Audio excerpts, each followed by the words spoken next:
order to get to be a beneficiary of, for example, a share of the gambling money that's taken in at the casinos, you have to be an enrolled member of the tribe.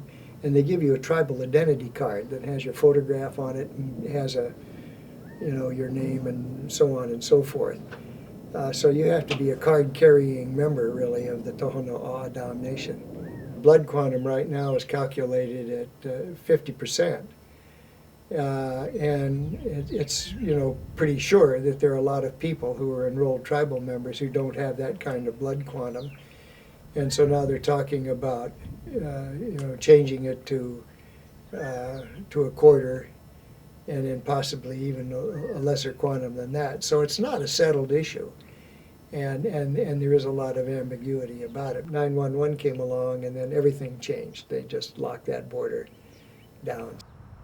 On the one hand, the Tohono O'odham Nation was asking for full American citizenship for Mexican nationals by birth, all of them born in Mexico.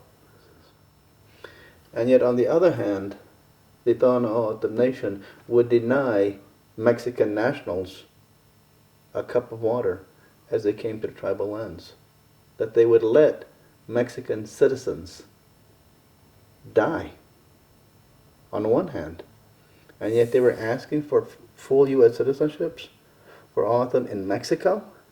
Really,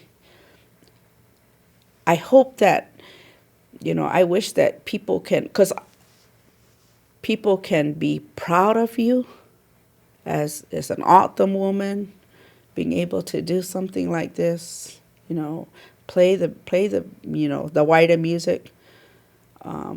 That's how I am, I don't like to put anybody down. There's many, many Waila bands out there on the reservation. They're all good in their own way. They all have their own style, just like I have my own style. In the dominant culture, we are those of us post World War II. We have been taught by dominant culture that we are our own persons, that we are independent, rugged individualism. And we have sort of transitioned out of that communal definition of who you are. You're part of the community. You are not the individual that you think you are. Because if you are, you're either the village idiot, or you don't belong to the community, and you'll be asked to leave. So, as an O'odham man, I don't know what traditional means. Driving a pickup truck, does that make you less traditional? Versus, continuing to have horses. So, I think that there is a growing pride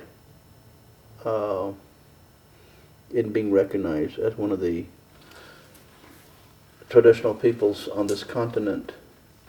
And I think that Native American people, inclusive of O'odham people, are trying to reconnect what it means to be Native American. But there comes a price with that. So there's sort of a resentment, again, from traditional O'odham elders against this new generation. I was at my cousin's funeral a year ago this month. At the end of the service, and people were leaving the sanctuary, Gertie came in with her accordion, and she stood next to my cousin's coffin and began playing. But I think that sort of demonstrates the kind of person she is, very caring person. And she knew that my cousin loved her music and was very fond of Gertie also. And so I thought it was very appropriate that she did that. I mean, musicians are definitely not healers. They are not makai or mamakai. But they are concerned with improving and preserving the mental health of the community. And that's, I think, the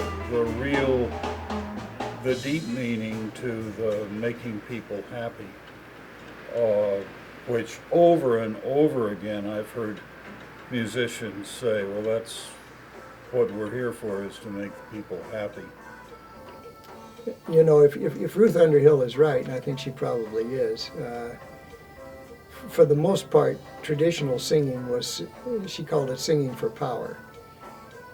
So that singing aboriginally was largely a ritual exercise of one kind or another. You know, it's hard to divorce the dancing from the music anyhow. If that's the purpose of the music, is to dance and socialize.